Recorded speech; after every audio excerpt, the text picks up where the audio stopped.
So I forgot to make the video that I obviously told you I was gonna make.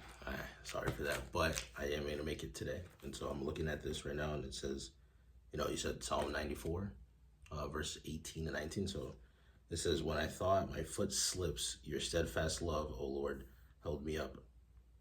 So now, what does that mean? It means that you think that you've fallen, right?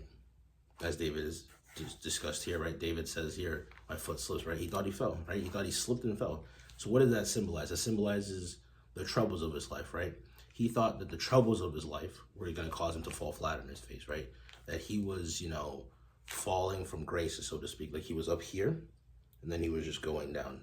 And so you might also feel the same way, Marion. You might also feel the same way in your life, right? You might think that, you're falling, but you're falling. But what does David say? He says, what? Your steadfast love held me up. So even though you are falling figuratively, right? Troubles come left and right in your life. God is there, and God is going to hold you upright because he's the one who holds you upright. He's the one who lifts up those who are weak in spirit, right? And so you need to lean on to God. And that's a lesson that is to be learned from this line, is that you need to lean on to God because God is the one who's going to strengthen you, right? He's going to lift you up, whereas you can't lift yourself up, obviously, right? You can't do this on your own, because if you could do it on your own, you would, obviously, right? And so we must lean on to God to lift us up, is what David is saying here, right? Even though it seems like you've fallen, right? And Marriott, in your life, maybe you have moments, I'm pretty sure you probably have moments, right? In which you felt that, you've given it your all, but you ultimately you fall flat on your face, but not in God's eyes, right? God is the ultimate judge. His opinion matters. And so in his eyes, he says, what? Marion, give it to me, right? Let me lift you up. That way your foot won't slip. And your foot doesn't slip because I'm with you. So since I'm with you, every step of the way, as it tells you in Joshua 1:9, funnily enough, that's the verse I gave you, right?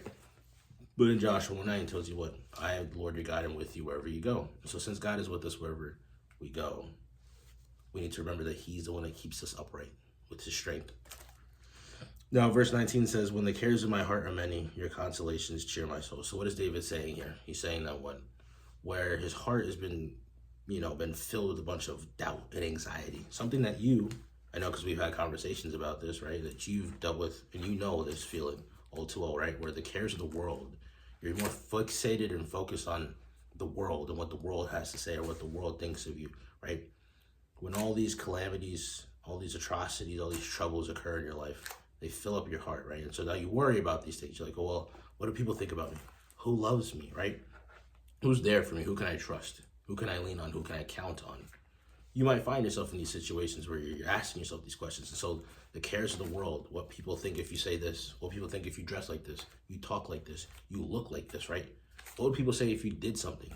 Even if you take it on a romantic front, I've seen this before, where people, they won't date somebody because they're like, well, what will the other people think, right? What would they think if I'm with them? They might think this person's physically unattractive. So if I was saying that I'm, his girl, well, then that's gonna be a bad look for me. Or conversely, right? If I'm the guy and the girl is physically unattractive to most people's eyes, and I date her, what will people say about me? They're like, oh, well, your girl's ugly, right? Does that matter? Right? Those are the cares of the world, right? Those are some examples of the cares of the world that David's talking about. And David's case, obviously, says reputation. That's the context here. It's his reputation. His reputation is being put to shame.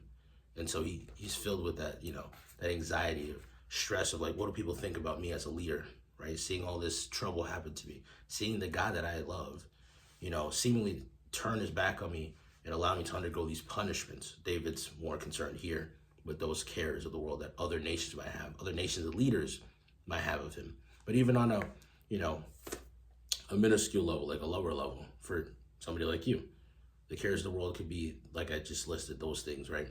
And so what does David say? Your consolations cheer my soul.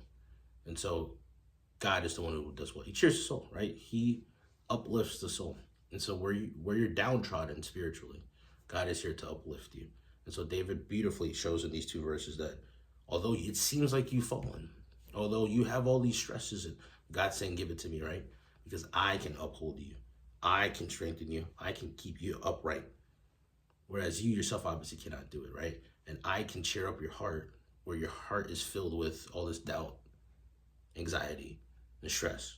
So this is what David's communicating in these two verses.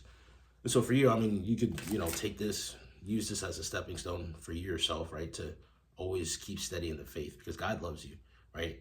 God loves you. He seeks a relation with you. There's nothing more, honestly, to say other than that God himself is just, he's yearning to connect with you each and every day, right? And it's a matter of what you do in your life. Do you do a lot of things that keep you from talking to him, to keep you from hearing his voice? Or are you giving him your undivided attention? Because he loves you, he seeks you, right? And you must seek him so then he can meet you halfway, right? God loves you, I love you. Those in your life that are of God, they love you, right? And so it's like you need to remember that and use that as a foundation. Use Christ as a foundation, but his love in particular, right? That attribute of love, which is what makes everything good. Use that as a foundation for how you're going to build up your faith and how you're going to become more strengthened mentally and emotionally and spiritually in him.